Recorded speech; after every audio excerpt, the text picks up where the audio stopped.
It is noon in Jerusalem. The sun is directly overhead, beating down on white limestone and dry dirt. A Roman execution squad is finishing its brutal morning work. We read the accounts in Matthew, Mark, and Luke, and we treat the blacked-out sky as a piece of dramatic background music. The darkness is not a sign of God's absence. It is the physical proof of his absolute, concentrated presence.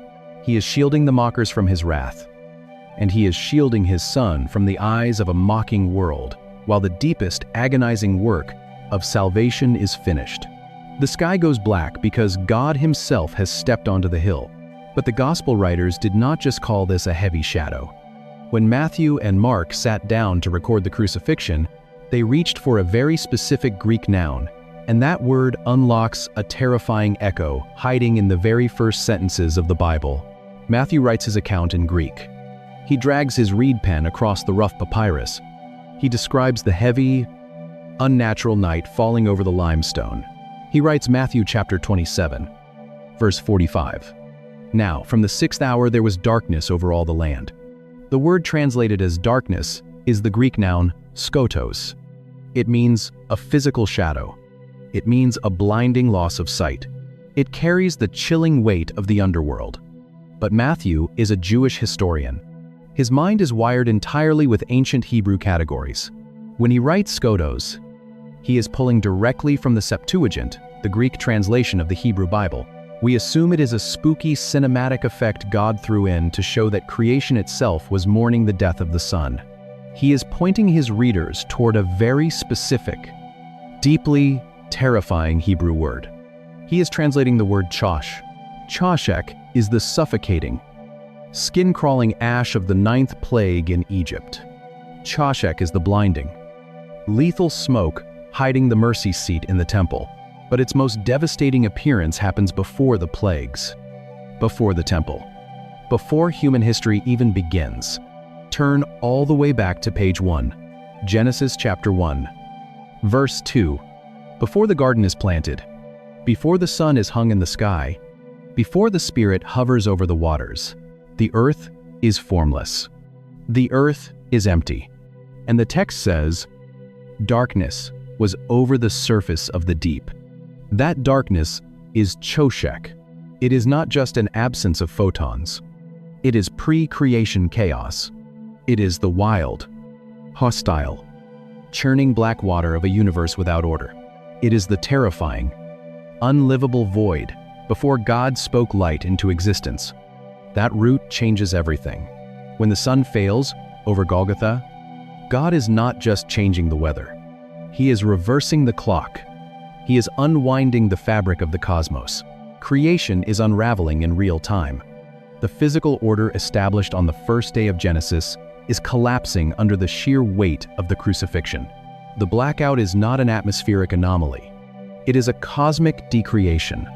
The cross becomes the epicenter of a collapsing universe, or that the Father was simply turning his face away in grief. And the text certainly carries the heavy weight of cosmic sorrow. The chaotic, drowning waters of the beginning are rushing back in. The absolute, unlivable void of Genesis 1 is swallowing the hill, the city, and the sun. God is letting the raw, destructive force of uncreation wash over the execution site. But inside that terrifying, formless void, the silence is shattered. And the scream that comes out of the dark proves that Jesus understands exactly what is tearing him apart. It is the 9th hour, 3 in the afternoon. The darkness has held the hill hostage for 180 minutes. 3 hours of absolute, suffocating silence. There are no recorded words from the cross between noon and 3 o'clock. There is only the sound of labored breathing, the rhythmic dripping of blood onto limestone, and the agonizing creak of shifting wood. The crowds are no longer mocking. They are shivering. They pull their cloaks tight against an air that is thick, stale, and freezing, cold, a sky that feels like the crushing bottom of the ocean. Jesus is hanging in the absolute blackness. He is drowning in the choshek, the unlivable, pre-creation void. His lungs are filling with fluid. His muscles are locking into massive, paralyzing cramps. Every single breath requires him to push his weight up onto the iron spike driven through his ankles, scraping his flayed, open back against the splintered timber. But if you look closer at the historical records kept by the empire, and at the ancient Hebrew patterns woven centuries before this moment, you start to see he does not complain about the nails. He does not mention the crown of thorns tearing into his scalp. He does not ask for water to soothe a throat scraped raw by dehydration. He screams into the dark, Eloi, Eloi, lema sabachthani, my God, why have you forsaken me? The cry tears through the heavy, iron sky. It is not a whisper of surrender. It is a violent, agonizing roar of separation. Most people assume this is just a pious quote from Psalm 22, and it is a quote. But it is not just a liturgical recitation. It is a real-time diagnosis of what the darkness actually is. Because in this pitch-black void, something incomprehensible is happening within the architecture of the divine. The Son, who has dwelt in perfect, unbroken, luminous unity with the Father for all of eternity, is suddenly cut off. The Father has always been there. At the baptism in the Jordan, the sky opened and a voice spoke of love.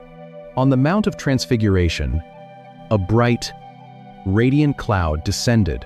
Even in the crushing anxiety of the Garden of Gethsemane the night before, an angel came to strengthen him. But now, there is nothing. There is no voice. There is no dove. There is no comforting light. There is only the crushing weight of human rebellion, the violence, something the background music reading completely misses. The 3-hour darkness was not a weather event. It was a covering, the quiet idolatry, the greed, the betrayals placed entirely onto his frame. And God, who is perfectly holy, cannot look upon it. The connection is severed. The 3 hours of darkness are not just a cinematic backdrop. They are the physical shadow of a severed trinity. Jesus is thrown out into the outer darkness so that the men standing at his feet will never have to step foot in it. He absorbs the cosmic exile, and he drinks the cup all the way down to the dregs. At the 9th hour, he yields his spirit. The veil in the temple violently tears from top to bottom. The limestone fractures under their feet, and the sun finally pierces the black sky. But the terrifying reality of that separation did not stay on the cross. It maps the exact spiritual disease that millions are walking around with right now. We are a species haunted by the fear of abandonment. It is the quiet, creeping terror that wakes you at 3 in the morning, staring into the cold blue glow of a phone screen, listening to the heavy silence of a sleeping house, when a medical diagnosis arrives in a sterile white room, or when a relationship shatters, or when a long season of depression settles, like a thick gray fog over your mind. The human instinct is to interpret the pain as a theological statement, to feel the terrifying weight of what was actually happening in that pitch-black window. You cannot just look at the cross. We assume the dark means we have been left behind. We look up at a sky that feels made of iron, and we assume God has finally had enough. We assume our failures, our chronic doubts, or our hidden compromises have finally pushed him to withdraw his spirit. We feel the cold, crushing weight of isolation, and we diagnose it as divine rejection. We think we are being punished, but this is a misdiagnosis. It is a spiritual phantom pain. Medical doctors know that when a patient loses a limb, the brain will often continue to register agonizing cramps or burning sensations in an arm or a leg that is no longer physically attached to the body. The nerve endings are misfiring.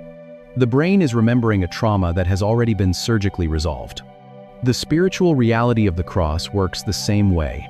The religious instinct is to bargain with the dark. We try to perform our way back into the light.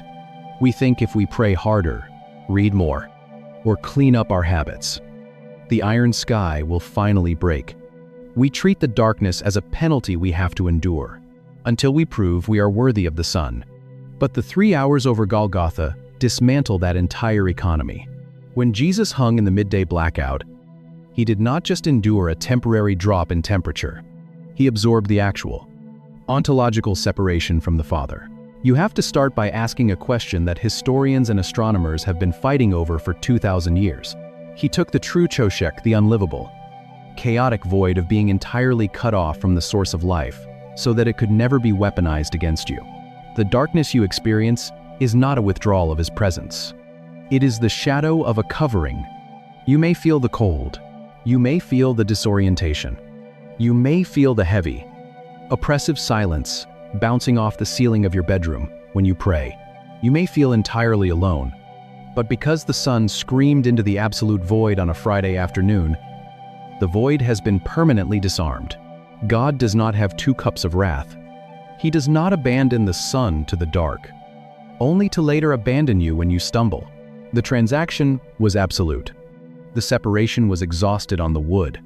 Jesus stepped into the epicenter of the uncreation so that your darkest Friday would only ever be a shadow, never a severing. And that changes exactly how you can walk through the deepest valleys of your own life. A pagan empire sat paralyzed in the pitch-black ash of the 9th plague, and the judgment of the firstborn finally fell. A prophet saw the sun vanish at the absolute height of noon, and the joyful songs of the festival turned into weeping. A high priest threw crushed incense onto burning coals, and the lethal holiness of God was mercifully hidden. You have to ask what actually caused the sun to fail on a Friday afternoon in the spring. The people who recorded this event, an ancient astronomer checked his lunar charts and discovered a terrifying night that defied all natural law. The suffocating, chaotic void of the first chapter of Genesis rushed back into the world, and the very fabric of the cosmos unraveled. A Roman execution squad shivered on a frozen limestone hill, and the wrath meant for a rebellious species was poured out in the dark, and a savior screamed into the absolute. Echoing silence of a severed heaven, and the ultimate isolation was exhausted, so yours would never be. Same darkness, same God, but maybe the part that stays with me most is the crushed incense in that windowless room of the temple. The high priest standing barefoot on the cold stone floor, completely blinded by the thick, heavy smoke filling the Holy of Holies. The darkness in that room was not a penalty. It was a preservation. It was the only thing keeping a fragile, sinful man from being consumed by the sheer, unfiltered purity of God's presence. If you are in a season where the sky feels made of iron, do not misdiagnose the dark. If the silence in your bedroom is so heavy you can feel it on your skin, and you are exhausted from trying to perform your way back into the sun, stop.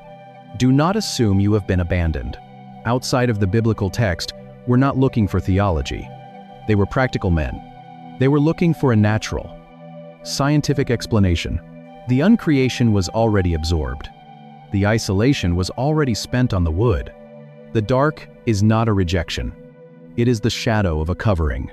If this reached something in you today, subscribe. Leave a comment. Even one word helps. Share this with someone who is sitting in the dark right now, assuming they have been left behind. Pray for us as we keep digging into these texts. And may the God who did not flinch at the crushing, chaotic weight of the uncreation hold you fast in your own midnight and bring you safely into the light that no shadow can ever overcome. They checked their star charts. They tracked the lunar cycles. They looked up at the sky, trying to make sense of the sudden night. Just outside the city walls, you can hear the rough wood creak under human weight. You can hear the heavy, ragged breathing of 3 men dying by inches. But the detail that changes everything is what the ancient astronomers were forced to write down when they finally ran the math. For centuries, skeptics have offered a very simple, very tidy explanation for the darkness over the cross. They say it was a solar eclipse. It makes logical sense on paper. Eclipses cast a sudden, unnatural shadow over the landscape, dropping the temperature and confusing the wildlife. In the ancient world, an unexpected midday eclipse would have absolutely felt like a divine omen. Many modern critics, and even a few ancient ones, wrote the whole event off as a convenient, coincidental alignment of celestial bodies right as the Roman hammer dropped. But there is a glaring, undeniable mathematical problem with the eclipse theory. A problem that anyone tracking the Jewish festival cycle in the 1st century would have immediately recognized Jesus was crucified on Passover. The ancient Jewish calendar was strictly lunar.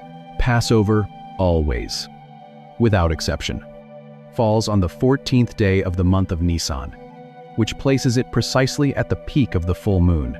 During a full moon, the moon is sitting squarely on the exact opposite side of the Earth from the sun.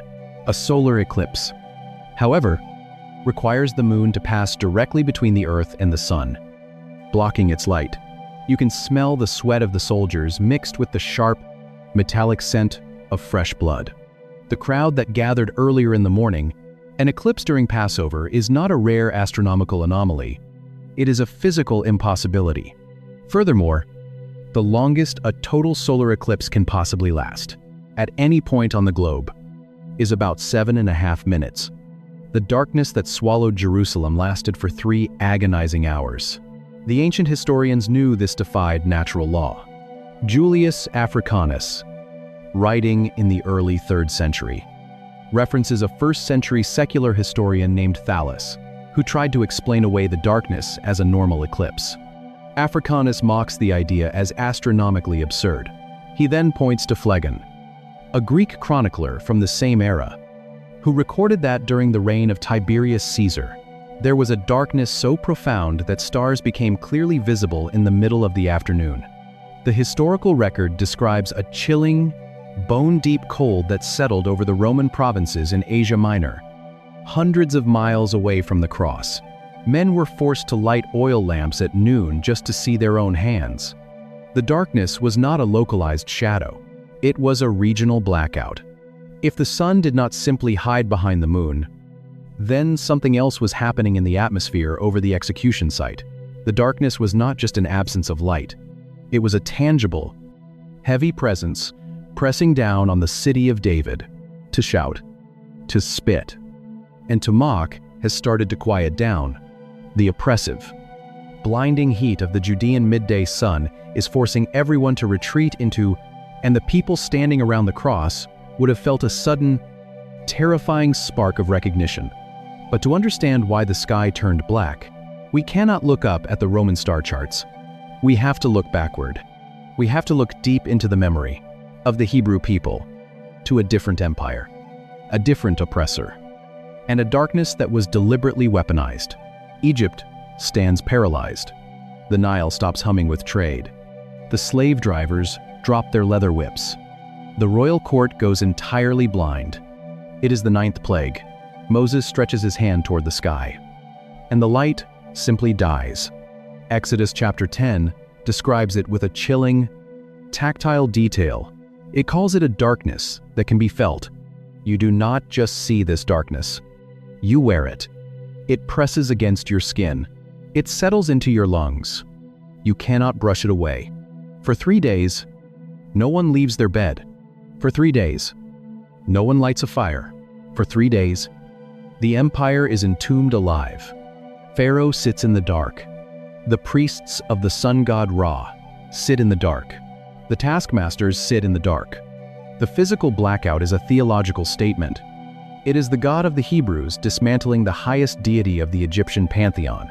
It is judgment, total and undeniable, falling on an empire of slavery. And it is the immediate precursor to the final, devastating blow. Whatever shade they can find, it is the brightest, harshest hour of the day. And then, the light fails. The death of the firstborn son. Now, step back onto the hill of Golgotha. Jesus hangs on the Roman wood. The religious leaders stand at his feet, throwing insults. They are the experts in the Torah. They know the Exodus scrolls by heart. They have memorized the sequence of the plagues. And then, at exactly noon, the sun vanishes. The soldiers stop their gambling. The mockers swallow their words. The air turns to ash. The temperature drops. The physical weight of the black sky presses down on their chests.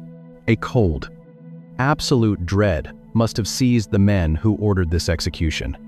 They are not looking at an eclipse. They are looking at a terrifying, ancient pattern snapping perfectly into place. In Egypt, the darkness lasted 3 days. On Golgotha, The darkness lasts 3 hours. In Egypt, the darkness preceded the death of the firstborn. On Golgotha, the darkness surrounds the death of the firstborn. In Egypt, the blood of a lamb on the wooden doorframe saved the people from the wrath hidden in the dark. On Golgotha, the blood of the lamb is already on the wood. The darkness over the cross is not a random atmospheric glitch. It is the 9th plague, returning to the city of God. God is treating Jerusalem the same way he treated Egypt. It does not fade gently like a long evening twilight. It drops like a heavy stone. The sky over the entire region turns completely, suffocatingly black. The judgment that once fell on a pagan empire is now falling squarely on the holy city, on the temple, and on the cross. The wrath is here, but the Exodus story is only the first echo. The men trembling at the foot of the cross are about to remember another text, a specific warning written centuries earlier by a prophet who saw this exact afternoon coming. The religious elite, standing in the shadow of the cross, did not just know their history, they knew their prophets. And standing in the pitch-black cold of a Friday afternoon, the words of the prophet Amos would have echoed in their minds with a sickening, inescapable dread. 800 years before the Roman nails were forged, Amos delivered a warning to a wealthy, corrupt nation. Amos chapter 8, verse 9. And on that day, declares the Lord God, I will make the sun go down at noon and darken the earth in broad daylight. The sun going down at noon, not dusk, not evening, noon. Amos does not stop there. He dictates the fallout of this unnatural night.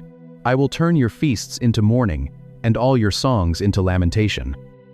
I will make it like the morning for an only son, and the end of it like a bitter day. If this kind of textual precision is making the Bible come alive for you in a new way, the ambient temperature plummets. The limestone under their sandaled feet goes cold. This is not the passing shadow of a rain cloud. You're exactly who this channel is for. Drop a thought in the comments and hit subscribe. Because every week, we go deeper into the text than you knew was possible. So, the mourning for the only son begins. The Passover feast was happening just over the city wall. The songs of celebration were already in the mouths of the pilgrims. The lambs were being prepared. And, in an instant, the feast is shattered by a darkness that smells of judgment and ash. The joy of the festival is choked out by the heavy, oppressive weight of the sky. Amos was not speaking in poetic hyperbole. He was not using a metaphor for a bad political season. He was planting a timestamp in the biblical record. The prophecy was not a threat of random weather. It was the itinerary for the crucifixion. Imagine the absolute terror of the priests. The men who spent their lives memorizing the scrolls are now trapped inside the very verses they taught. They feel the temperature drop against their skin. They hear the sudden, chaotic panic of the crowds stumbling in the streets. They stare up at a sky that is turned to iron, and they realize the mourning for the only son is happening on the wood right in front of them. The judgment they thought they were dealing out has suddenly surrounded them. The wrath of God is poured out in the dark. Just as the prophet said, this is the kind of thick, the heavy darkness, where you hold up your hand and cannot see your own fingers. The mocking stops. The birds go quiet. But wrath and judgment are only half the story of the blacked-out sky.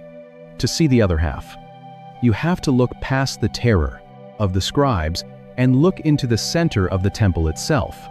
Because God does not just use darkness to punish. He uses it to hide. A man steps barefoot onto the cold stone floor of the inner sanctuary. He carries a silver basin of warm blood in one hand and a censer of burning coals in the other. He is terrified. It is the Day of Atonement, the one day of the year. The high priest is allowed to pull back the heavy veil and walk into the Holy of Holies. The room has no windows. It has no lamps. It is entirely pitch black, save for the dull red glow of the embers he carries in his hands. But before he can approach the Ark of the Covenant, he must perform a very specific, life-saving action. He takes 2 handfuls of crushed, sweet-smelling incense and throws them onto the fire.